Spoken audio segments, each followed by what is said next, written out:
इनमें 3 अखाड़े आते हैं, निर्वाणी अखाड़ा, दिगंबर अखाड़ा और निर्मोही अखाड़ा। तीसरा है उदासीन अखाड़ा, जो निर्गुण भक्ति और वेदांत के अध्ययन में लीन रहते हैं। इसमें शामिल है उदासीन अखाड़ा और निर्मल अखाड़ा। ये अखाड़े भारतीय आध्यात्मिकता और संत परंपरा के गहरे प्रतीक हैं और महाकुंभ को एक विशेष आध्यात्मिक अनुभव बनाते हैं।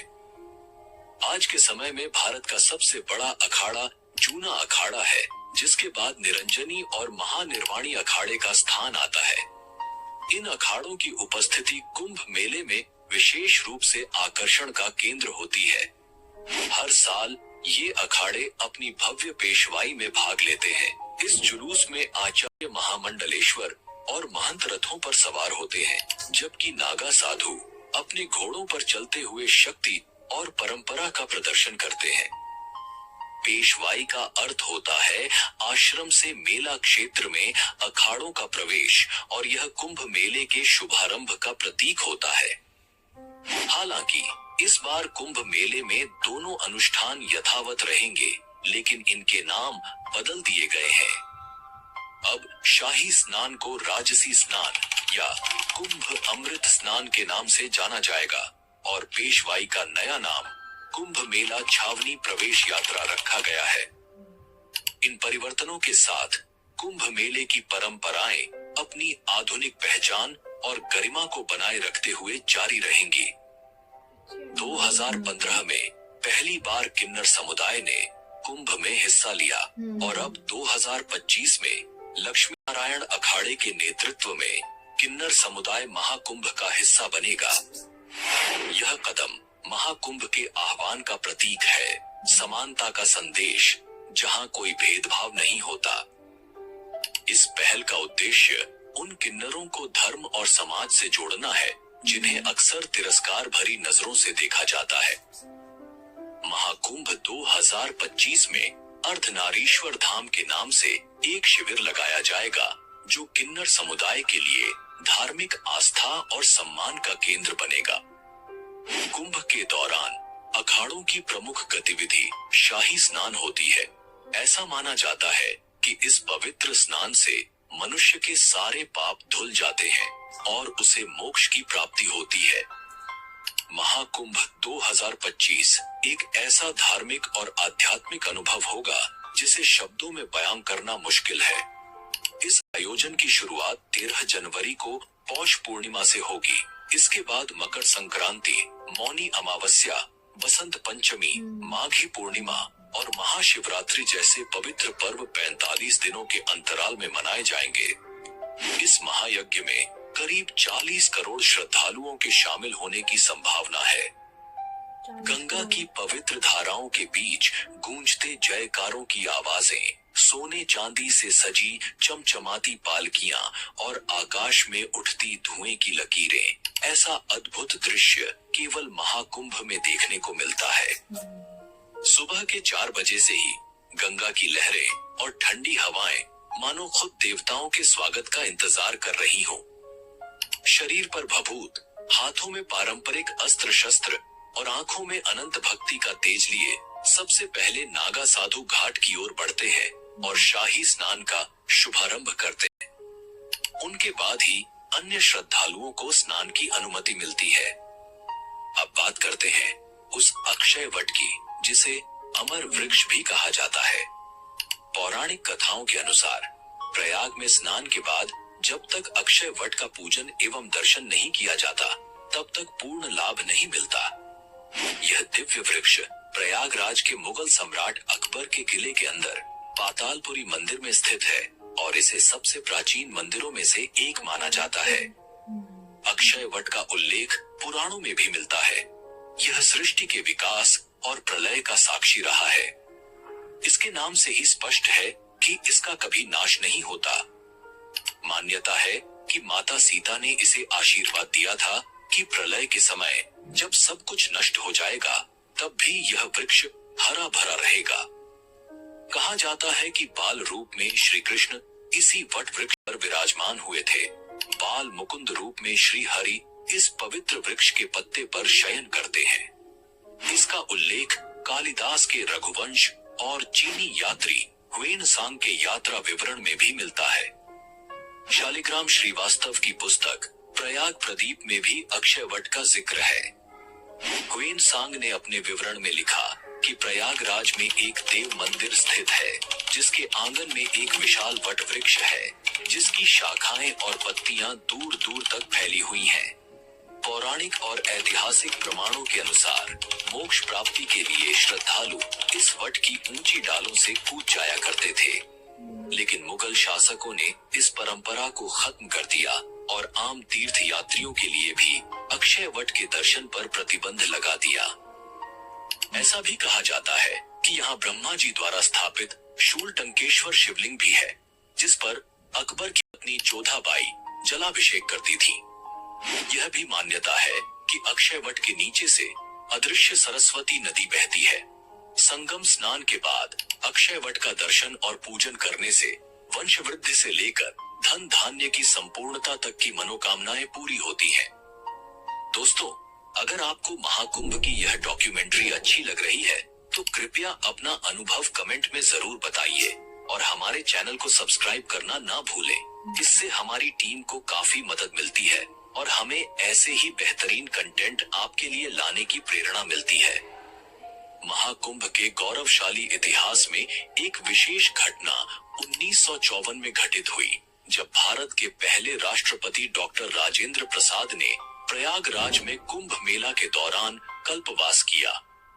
उनके लिए विशेष रूप से किले की छत पर एक कैंप स्थापित किया गया, जिसे आज प्रेसिडेंट व्यू के नाम से जाना जाता है।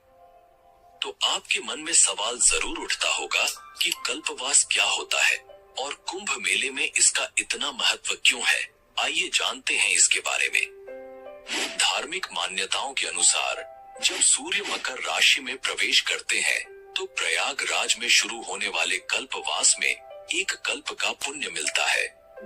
शास्त्रों के अनुसार कल्प का अर्थ है ब्रह्मा जी का एक दिन। रामचरितमानस और महाभारत जैसे कई ग्रंथों में कल्पवास का महत्व वर्णित है। कल्पवास एक कठिन साधना है। इसके दौरान व्यक्ति को अपनी इच्छाओं पर नियंत्रण रखना पड़ता है। 1 माह तक चलने वाले कल्पवास के दौरान कल्पवासी को जमीन पर सोना होता है। उन्हें एक समय का आहार या निराहार रहना पड़ता है। साथ ही दिन में 3 बार गंगा स्नान करना अनिवार्य होता है। कल्पवास शुरू करने के बाद इसे 12 वर्षों तक जारी रखना होता है। इस दौरान साफ सुथरे पीले और सफेद कपड़े पहनने का विशेष महत्व है। कल्पवास के पहले दिन कल्पवासी अपने टेंट के पास जौ के बीज बोते हैं और एक तुलसी का पौधा लगाते हैं। महीने भर में जौ के छोटे छोटे पौधे उगाते हैं, जिन्हें जाते समय गंगा जी में प्रवाहित किया जाता है। साथ ही तुलसी के पौधे को रोज गंगा जल से सींचा जाता है। ऐसा माना जाता है कि कल्पवास करने वाला व्यक्ति अगले जन्म में राजा के रूप में जन्म लेता है। साथ ही मोक्ष का संकल्प लेकर कल्पवास करने वालों को मोक्ष की प्राप्ति होती है। महाकुंभ 2025 आस्था, परंपरा और भक्ति का यह महासंगम एक बार फिर इतिहास रचने वाला है। अब अच्छे तरीके से इन्होंने गाइड करा। Find a pet-friendly Italian restaurant with outdoor seating nearby and text it to Luca. Find it real quick. Send it to the quick. This is sick.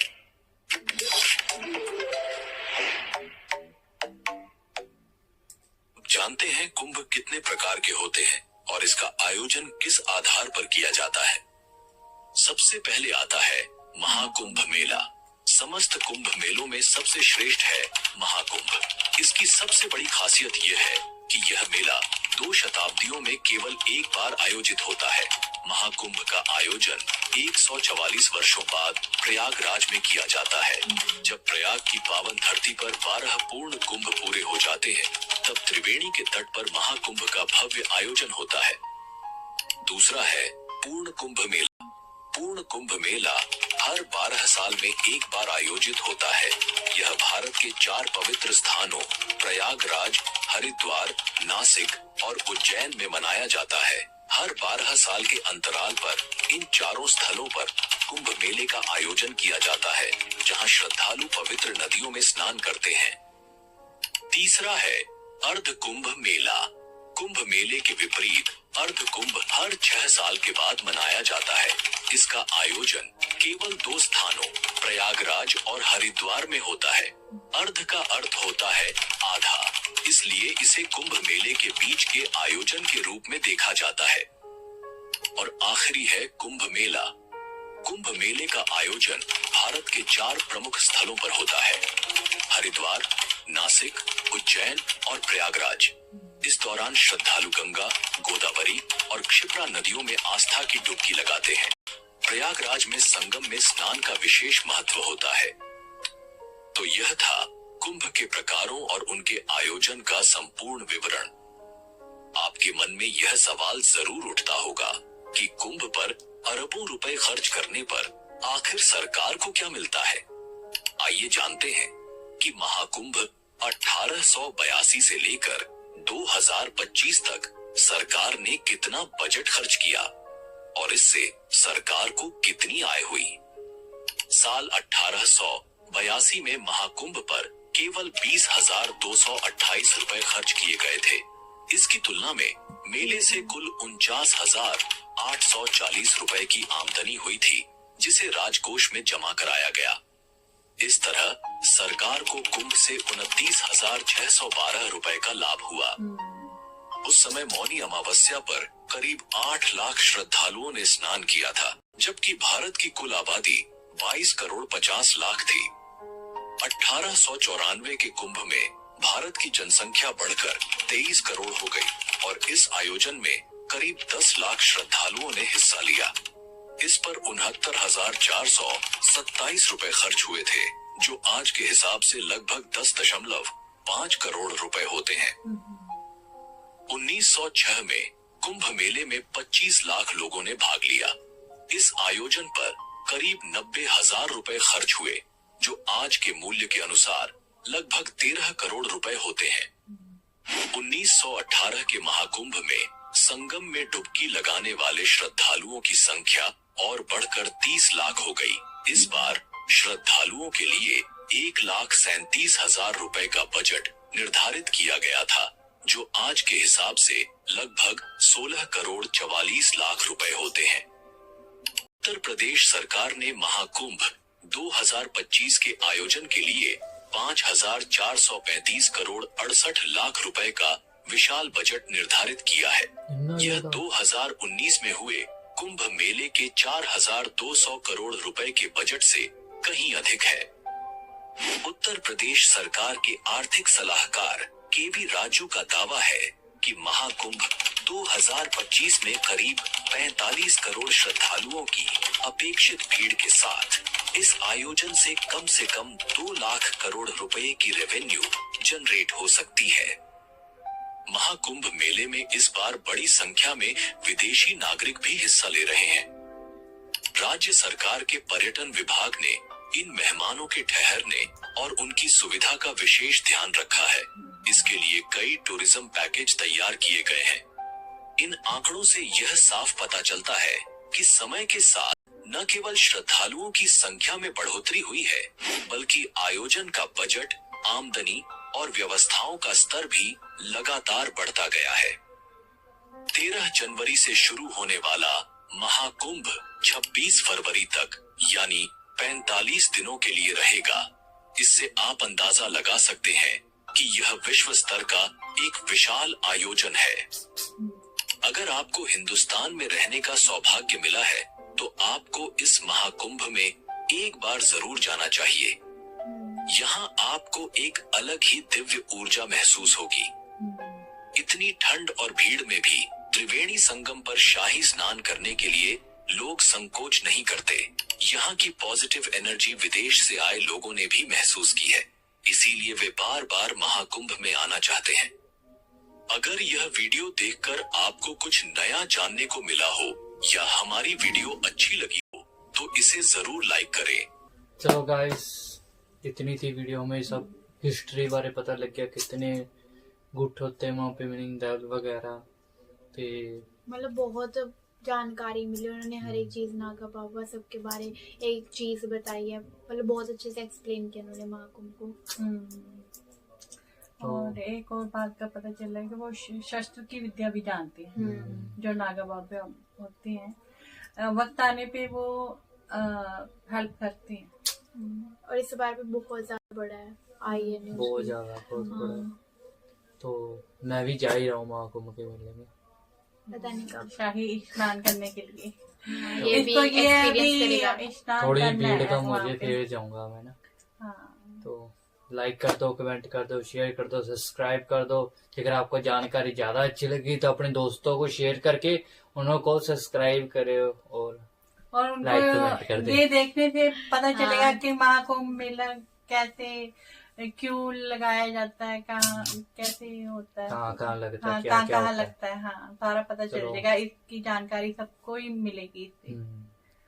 चलो गाइस, थैंक्स फॉर वॉचिंग।